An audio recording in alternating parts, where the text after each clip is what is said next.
we've lost the connection between the value of labor and the value of its fruits, or being the money. And I think what we have to do is we do have to have something where there is some sort of physical work involved. And I think, we've done our kids a disservice by not doing that. And that's, my parents expected that of me, and I expect the same of my children.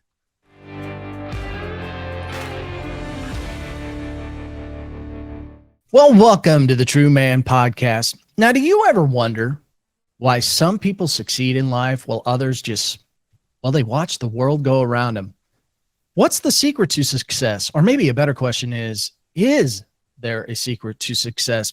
I love exploring what it takes to succeed. So let's take a closer look with today's guest, Jeremy Ryan Slate. Now, Jeremy is the author of the book, Unremarkable to Extraordinary: Ignite Your Passion to Go from Passive Observer to Creator of Your Own Life. Jeremy's a top founder of the Top 100 podcast, Create Your Own Life, where he's chatted with some of the world's highest performers, and he needs to help me get that Indy 500 champion on my podcast, one of my favorite sports. So Jeremy is also the co-founder of Command Your Brand, a new media public relations agency to help entrepreneurs share their message on podcasts just like mine. Jeremy, welcome to the True Man Podcast. Mike, I appreciate you having me. As growing up of the son of a man whose first name is actually Truman, I think I've been building towards this podcast my entire life. I love that. I commonly tell people. You didn't know that fact, did you? No, that my dad's name is Truman. Now, here's the funny part about that. So I tell everybody, I'm like so not technical. And so when somebody says to me, if they ask me a question about SEO or something like that, I'm like, I have no idea how that works. And I was talking with a woman once, and she said, Mike, this is prior to me really moving everything towards the True Man. It was very early on in my brand. And she's like, have you ever searched True Man online? And it's actually turns out to be very findable, except for one problem. Truman the movie always pops up when you do it. So it's funny that you would say that. My competition is Truman the movie. Well, it's interesting too, because it's like everybody's like, oh, was he named after Harry Truman or blah blah blah? And it's like, no, it's, believe it or not, it's actually a family name from like the 1700s, where it's just like everybody names their like third kid Truman or something like that. I like it. It's very what's the word I want to use? It's almost sounds like royalty. If only. Yeah. No, I get it. I'm from a small backwoods town in New Jersey, man. I am far from royalty. Well, at least you can admit it. All right. And we won't give you too much crap about New Jersey. But then there's this. Now, Jeremy, when I was looking at your bio, it says you studied the early Roman Empire while you were back at Seton Hall. So Let me ask you, did you ever envision a day where you'd be leading a media company? Maybe a better question is, what was your interest in the Roman Empire? So I actually, no joke, I have a bust of Alexander the Great on my desk, not here in the studio, but actually on my desk. In grad school, I was obsessed with everything having to do with Alexander the Great.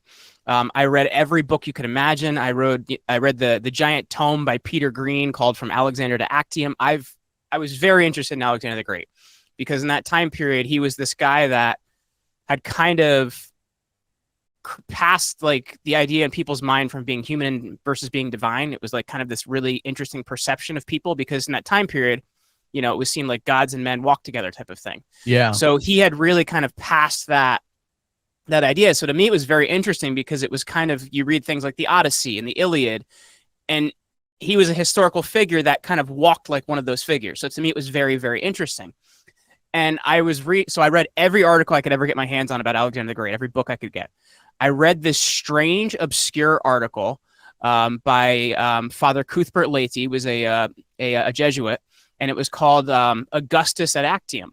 And it was this really strange article about Augustus Caesar and the Battle of Actium after he has this battle with Mark Antony. He goes and finds the sarcophagus, because they had mummified Alexander the Great, and he's actually in Alexandria at that point in time. And at some point later, he was lost to history. But anyway, Augustus goes and kneels before this sarcophagus of Alexander and prays to it. And I was like, that's really weird. What is he doing? So then I went on this like really long historical journey. And what I realized is Augustus was really smart because he understands how propaganda works. So what he did is he looked at how Alexander got people to say, he's not just our king, he's our God. And he's like, I'm going to do that. And so for the next 500 years, the cult of divine worship of Roman rulers actually based on what Augustus observed in Alexander. Apparently, Augustus is the forefather of the crazy media. So here's what's interesting. Here's what's interesting. So Alexander the Great, in all of his battles, he actually brought this scribe with him. This guy's name was Arian, and he actually he follow Alexander around, and he wrote all these books about Alexander. He was like his publicist. He brought with him to write about his life and write it from Alexander's viewpoint rather than everybody else's. So yeah, I think they were pretty ready for this, man. There you go. Things you thought you'd never learn on the True Man podcast, right there in front of you today. And what's interesting is I'm guessing that studying that is really what shaped everything that you learned and that you now perhaps even talk about in your book. Mm-hmm. and obviously how you live your life. I think a big part of it is curiosity because I'm very interested in learning about things and people and their stories and how they work. And I don't recommend any college student do their career the way I did. I picked courses. I came up one class short of a triple major, but the problem was I didn't have enough time to take the prerequisite to take the final course to actually get my triple major. So I had a double major in Catholic theology and then also Torah, believe it or not. Two things that don't quite get along, but I majored in both of them. But anyway, like I studied courses by like, how does that interest me and how can I apply it in my world and how does it affect my world? So I took a lot of biblical history. I took a lot of European history. I studied a whole quarter. I did Russian history of all these different Russian histories because I thought it was pivotal to understand it in our world. So for me, I've always studied things of how interesting and how important and how useful is it to me.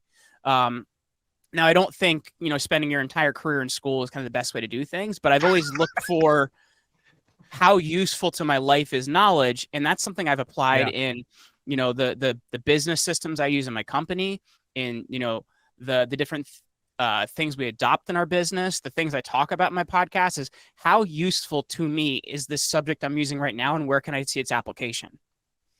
Well, that brings up a good point. And I love this whole idea of being curious in life. I think it's so important. I think sometimes we get stuck in our own little worlds. We get our own little thoughts, and then we just live that way thinking that that's some kind of truth. How would you encourage the men out there to really open their mind and be more curious about the world around them and explore, what's going on in this world? Well, so that's a difficult balance, Mike, because I think when you say open-minded, there's a definition that I often use of open-minded, and that's to have your mind so open that everything falls out when it comes in. And I think, so you have to understand like who you are, what you stand for, and what's important to you. And I think that's one part of it. But you look at things from the viewpoint of, if I can understand more about this, how will this affect my life, right? Like, I think oftentimes we look at somebody and we say, well, this is what I believe, but we can't look at them and say, okay, I can see what they believe. Based on what they believe, how does that affect their interaction with me or their view on the world, right? Like, and I think oftentimes we see this is why a lot of religions fight, because they can't see the viewpoint of the other and say, okay, I understand that's where you're coming from. I get that's where you're coming from. I may not agree with it 100%, but I grant you that thing and I let you have that thing. And I think that's where curiosity has to come from. It has to come from the viewpoint of, I understand who I am. I understand what I stand for. I understand what's important to me, but what can I learn to improve conditions? To me, I think that's what it's really about. Yeah, it's interesting. I think that leads into your book because like the first chapter, you talk about courage. And to a large degree, I think it takes courage to be curious. Yes. So talk about how being courageous has shaped your viewpoint on life. Well, frankly, I feel like it's shaped it because I've done the opposite, right? And I think for me, I picked my college because I wanted to make my parents happy. I picked my job because, I wanted to, it was something that seemed easy and it would fit in society. Like, you know what I mean? I think oftentimes you have to make decisions on what good will this be for myself and for others, right? Because you have to realize there's other parts and kind of compartments of your life.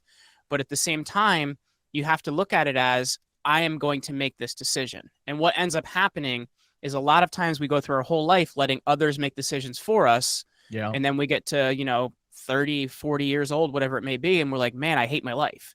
And when you look at it, indecision is also a really great way to get decisions made for you and to get you in a position where you're still fully culpable for the position you're in, right? If you don't make decisions and others make them for you, you're still culpable for the fact that you didn't take action. So to me, it takes courage to say, okay, I'm going to do this in spite of what others think or what others feel or whatever may happen, and I'm going to make this decision. But for many, they don't make the decision, Mike, and that's something that really puts them in a position where they're unhappy and they're blaming others.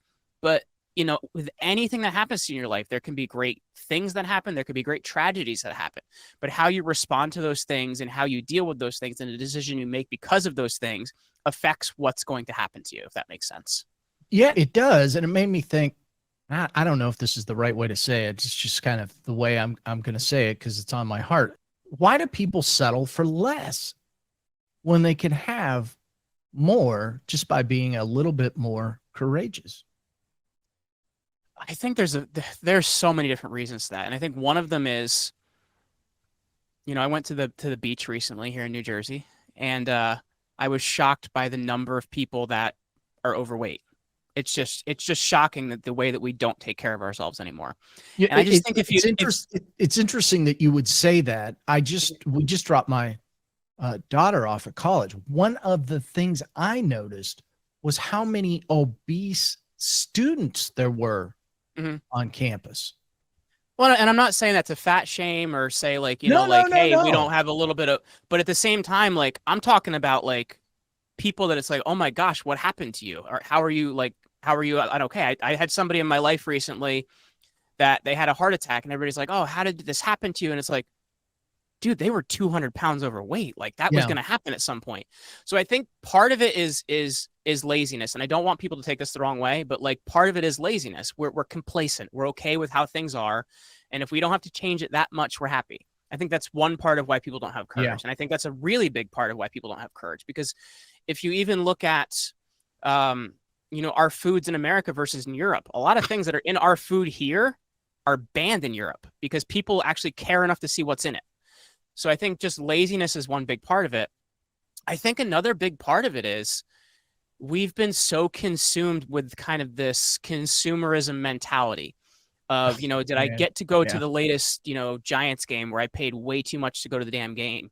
Or am I too consumed with, the latest car I'm going to get or the latest home it's going to be? And we create these traps for ourselves because being middle class is a trap where you have all these different things and you're paying every month for it. So we get ourselves locked into this situation where we can't really change it, right? We don't have the ability to change it because if you do, you're not going to be able to keep up those different things and you put yourself in a position for bankruptcy or whatever it may be. Yeah.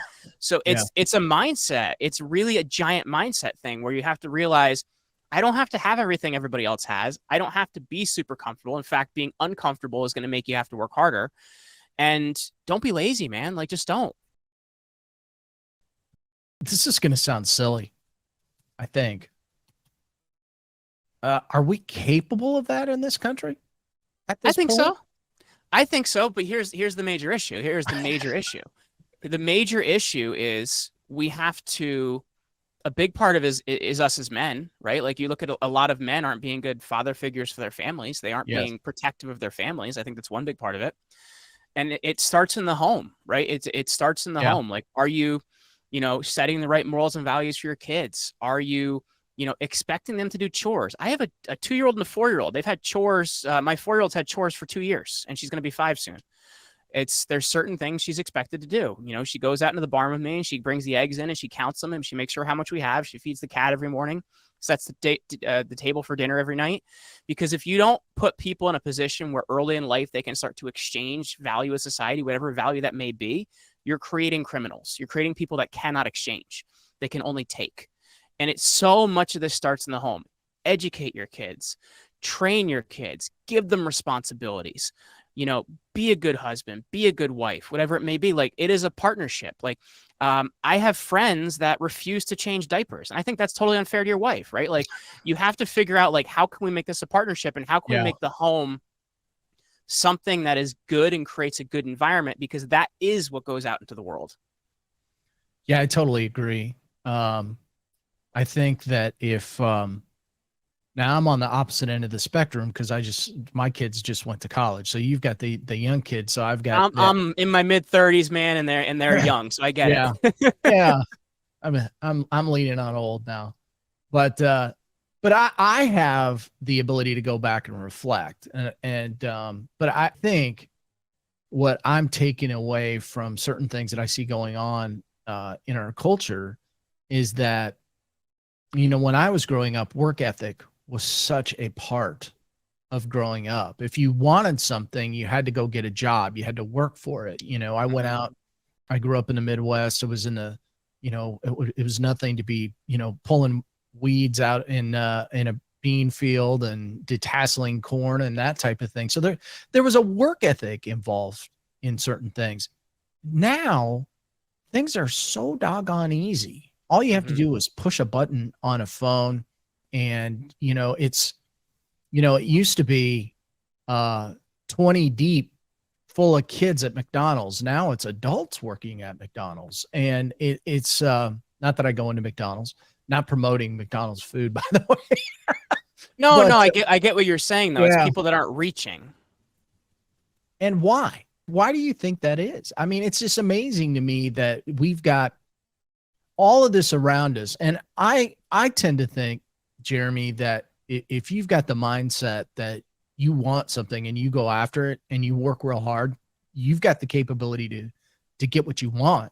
But yet it feels like there's so many people now that are lazy. Yeah. Like we're talking about. Well, that's the thing you have to look at, though. You look at the 90s and the 2000s, and easy times make soft men, right? That is what happens. And you notice you didn't say 80s. Oh, you young rascals. I was in the mid 80s, so, like, you know what I mean? But, like, I don't remember it. I'll be honest with you. Yeah. I remember that, but the point I'm making, in the 80s economically weren't great, man. Look at what with 87, what happened with a lot of the banking crash and stuff like that. But the point I'm making is here, we've had a lot of stuff easily. And if you look at it, there's a really interesting book called The Fourth Turning. And I don't agree with everything in it, but the viewpoint of it is each succeeding generation that we get further away from hardship gets kind of softer and softer and softer as we get away from that. Because I think having some, and I'm looking at the World War II generation, right? Like, people that have really had to work hard, they had to sacrifice, they had to make things happen. And that made some hard, tough people that had to, fight for liberty and save Europe. But if you look at it, like, I don't really feel that way about my generation, man. There's not much they're doing to save anybody, barely themselves. Like, they're all looking for, like, how do they get better help or something like that. Yeah. And I think the issue is, like, we need a little bit of difficulty in our lives to make us stronger, right? We need a little bit of difficulty in our lives. Like, if you look at it, like a blacksmith's forge, right? When he puts a wrought piece of metal in there, it's heated up, and then he pulls out his hammer and he hammers that thing until it's something. And I think difficulty in how you embrace it can really help form you. I look at it, going back to the title of this podcast, the name of my father, my dad, Truman. My dad was going to be a professional baseball player. He was, he threw in the high 90s and whatnot. And then he got, injured and couldn't play baseball anymore. And, because he was going to play baseball, he didn't finish high school or all those other things because he was going to be a pro ball player. And none of those things happened for him. So what did he do? He channeled hard work, So my dad is the single hardest working person in my life. He started the machine shop at a company, worked his way up to the managing that machine shop. By the time he retired a couple of years ago, he was the vice president of that company without a college education. There is still a path for people at hard work. And that, for me, my parents expected me to get a paper route at 11 years old. Yeah. And that taught me responsibility at an early age. And I think we're just doing our kids a disservice that we treat them like kids till they're 22 and then we expect them to be adults. Like, how does that work, man? Yeah. Funny thing, a lot of us had a paper route when we were kids, and now nobody reads the newspaper. So, Dude, I remember I had 250 subscribers, so I had to like double strap my bags over my yeah, shoulder. It's like snowing. I got like a parka on, and I'm like rolling down the street on my bicycle trying to deliver that. Man, I worked. yeah. A funny thing. I mean, now it's kind of like hearing somebody say, "Well, my grandfather was a milkman," and I mean, it was, nobody's a milkman, and nobody is a newspaper carrier anymore. But what's interesting about this conversation, I'm going to circle back to your book, Yeah. because you also talk about um, learning from failure in your Hmm. book, and I kind of think that's a little bit about what we're talking about here, Yeah. because failure, if you're gonna take chances in your life, if you're gonna have courage and take some risk, failure comes into play, and failure can spur you to success. Hmm. Is that a missing ingredient here? Are people so afraid to fail that they just are not taking chances in life? Well, it's because we're told failure is a bad thing, right? Like we're gonna hurt your self-esteem. Like, okay, well you get self-esteem by working and achieving and learning and growing, right? Like Yeah. that's what it is. It's how the value you create in yourself. And I'm gonna go back to the early '90s with something that ruined this generation. I remember playing baseball, one of my first baseball seasons. I love baseball. It's my favorite Hmm. sport in the world. I was a center fielder. And I remember when the whole team, we lost every game that year, by the way. The whole team got a trophy at the end of the season. Yeah. And my dad's like, what? So he took my trophy, broke it, and threw it out. And he goes, you don't get a trophy. You get a trophy when you win. Yeah. And I think that's the problem is we've taught people just showing up as winning. And it's not, man. It's not like when you want to achieve something, there's hard work. There is failure. And failure has value if you can figure out how to learn from that so you don't fail again, right? Like if you're continually failing, figure out how to do something differently. Figure out how to learn from it. But if you're not learning, that's crazy to me. So I think there's true value in failure. And even, going back to our earlier conversation, I think there's true value in hard physical manual labor. All of my jobs through high school and college were working in construction and working with house painters. There's so much value in that because it gives you character, man.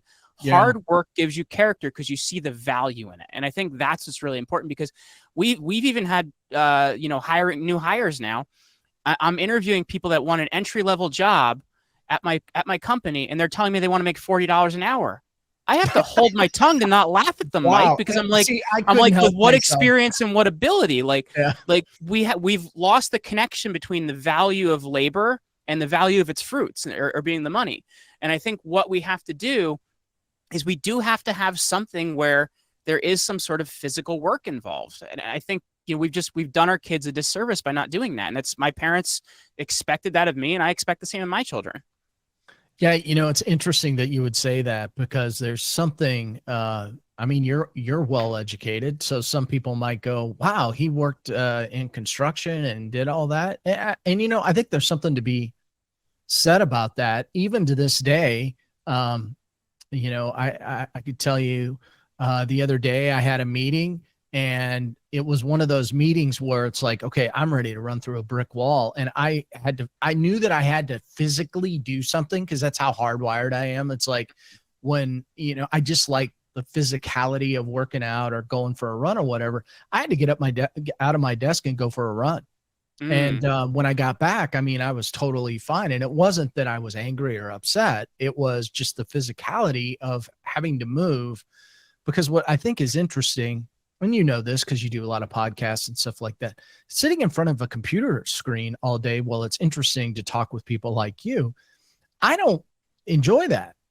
I mean, I enjoy talking with people like Yeah. you, but what I mean is I like to be in movement Mm-hmm. and physical. And there's really nothing about what I do that's physical unless I'm on stage walking around and talking with people or training or something like that. Mm-hmm. But I love the physicality of just the movement, and I feel like there's a little of that being lost in our culture. Yeah, but I think it goes back to how we are as parents, right? Like as I said, my parents expected a lot of that of me. Like I chop my own firewood. When something breaks in my barn, I go fix it. You know what I mean? Like Yeah. we took our garage and we remodeled the entire thing and turned it into an office where it's a really great usable space now.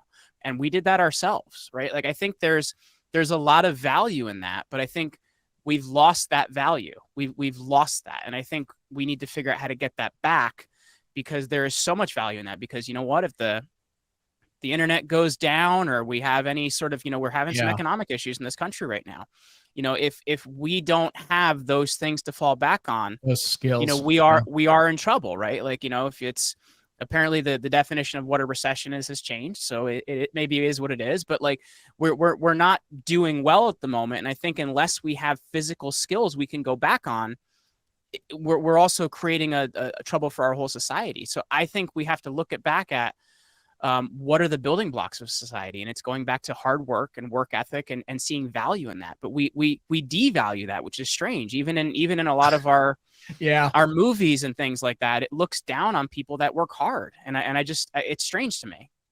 Well, that is it's true. We do. It's also a conversation that I've had about, how men and dads and grandfathers are portrayed in movies and television shows. They're not always portrayed the best. Homer Simpson. Yeah. It's not unusual for, the crazy uncle to be the butt of all the, the jokes in the movie, or the funny grandfather or what have you. And all of those things look somewhat innocent, but they're sending a message, and they're sending a negative message, and they're creating, I think, a bad story. And that's another aspect of your book that I'd really like to touch on, because Sure. Story, and we all have one, we may not recognize it, and is so important in people's life, and it has value and it has worth. And I commonly run into people that don't feel like they have a whole lot of worth. And I've been there, I think a lot of us have. But talk about why our story, it has value. Well, because I think oftentimes this goes back to a lot of what we've been talking about here. I think oftentimes we can only see ourself and how things affect ourselves. Yeah. And I can remember I got an email a number of years ago from there was this one guy growing up that, like, we were a couple years apart and I admired everything he did, and like he was somebody I really looked up to. And he sent me an email and said, thank you so much for your podcast. I've been going through tough times in my marriage. I just went through a divorce, and your podcast is what kept me sane. And I was like shocked, because I'm like, this is somebody that I thought had it all together, that I looked up to, that I wanted to be like, growing up. And that was somebody I was able to help. And I think oftentimes we only see our story for what it has to do with us. We don't see our story for what it has to do with others. And I think for so many times we don't realize these other compartments of our life exist, right? Like you have yourself as an individual, you have yourself as a member of your family, all of the different groups you're in, and all of these different areas of your life have different viewpoints of you and how you affect them. And you have to realize you never know who you're fighting for when you're going through something, right? Like somebody may be silently watching over there. So there is someone else out there that your story is going to help, even if you feel like it's not going to. And that's not coming from an egotistical, look how important I am viewpoint. It's coming from, you need to get through whatever you're going through right now, because there's somebody else out there observing it that's going through something very similar, and they don't want you to know about it. And by you getting through it, and by you telling your story, you're going to help that person. You may not know who they are. They may not be somebody closely in your life, but there is somebody out there that you can help with your story. How do you help people? You're in the media business. How do you help people share those stories? Well, I think the biggest thing I look at, because you have to look at how most stories are in the world. If you look at kind of the media cycle now, like something in your house can kill you, news at 10. Like that's a lot of what we deal with. Everything Breaking around. news. Yeah. Mike, everything around us is made to terrify us, man. And you have to look at its cause and effect, right? if I can help somebody be more causative in their life versus feeling less effect, that's a really good thing. And that's how we even look at the clients that we're working with. Is this person making other people more causative in their life, or are they making them more effect in their life? If they're making them more effect, I don't want to work with them. I want to help people feel like they can do something about their condition or the condition of the planet. And that's how we're looking at every single thing we do. I know I kind of feel like I've gotten a soapbox on that one, but No, no, not that's at how I all. look at it, man. It's cause and No. effect. If I'm making people more effect, I shouldn't be doing it. If I'm making more causative, I should be doing it. You know, you weren't on your soapbox at all. I mean, you know, it's really, I'm sure you can agree with this. You know, to me, what I do is more about making an impact in the world. You Mm-hmm. know, there's a message to be spread. I mean, the reason that we do the podcast is so that we can get in front of men with these stories or these anecdotes and talk about these things. Because what I've commonly found is that, sadly, it's too easy not to have a hard conversation or to go deep. Yeah. And the important part is that we have more than inch deep conversations, particularly as men. Because Yes. as as you mentioned earlier, you know, we need to be strong as men. And I'm a big believer, I say this a lot, that, strong men create strong families. Strong families will have strong churches, strong communities, strong schools. And there's a reason things are the way they are right now. And Mm-hmm. and so, it bugs me. Well, I want to add something to that, and I was looking up the quote here, so I didn't butcher it while we were talking. But there's a G.K. Chesterton quote, and I think this is a little extreme, but it gives us the right idea of how to look at things. And Chesterton says, quote, "I never discuss anything except politics and religion. There is nothing else to discuss." And you have to, and when you look at it, like, Yeah. you can talk about the weather and how nice things are, but like at the same time, like you have to talk about things that affect us as people and as a culture and as families, or you're not going to better conditions, right? We should be here trying to Yeah. better conditions and make this place better for others. And I think we shy away from things that are a little bit painful. Now, I think there's a wrong way and a right way to discuss those Yeah. things. I don't agree with name calling and how a lot of people agree to approach it. What I do agree with is I can see your viewpoint. I don't agree with it. And this is why I don't agree with it. Like, I think that's how we can get better at things. We have to, there's an idea of iron sharpens iron in discourse. Yeah. If your argument is better, it forces me to make my argument better. Otherwise, my argument isn't valid. And I think that's what we really need to be looking at. We need to have better conversations and better, like, not argument from the perspective of like yelling at you, but from the perspective of the point I'm trying to make, the argument I'm making. Yeah. I like to think of it as having intentional, positive conversation. I, by the way, have heard that quote that I kind of forgot about it until you. I'm a big Chesterton fan, but I wanted to make sure I didn't misquote him on that one. Yeah. Yeah.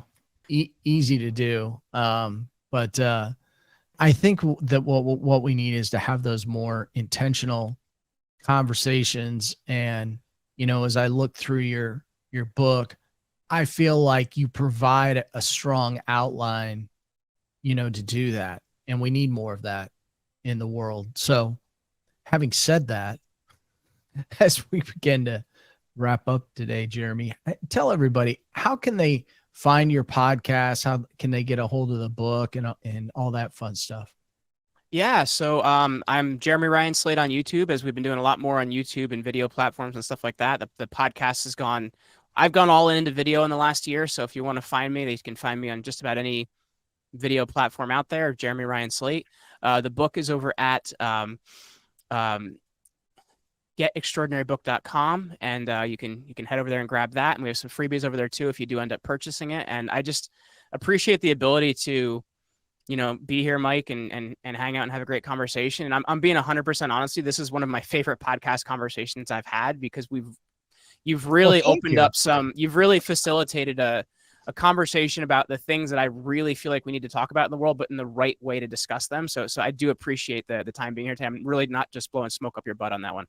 Well, thank you. No, I appreciate that. I'm not unlike anybody else. Do I have strong opinions about things? Yes. But that's also part of the problem in our world is that, Yes. we all have strong opinions about everything. And, that does nothing but put silos around all this stuff.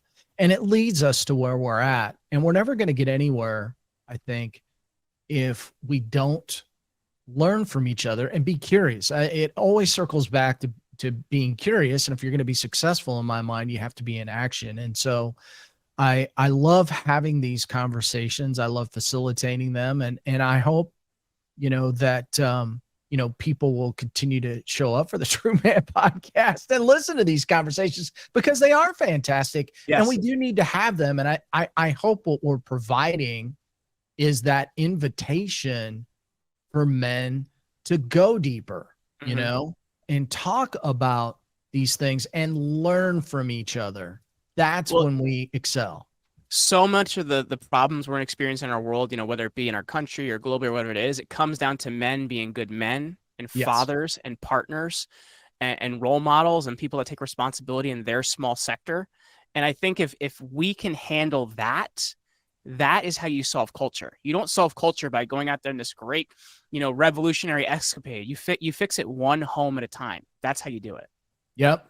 And that's what we're trying to achieve here in this little old True Man podcast. Hopefully we're changing one home at a time. Jeremy, thank you so much for being on the podcast today. I enjoyed our conversation. Hey, same here, Mike. Thank you so much for having me. You bet. Take care.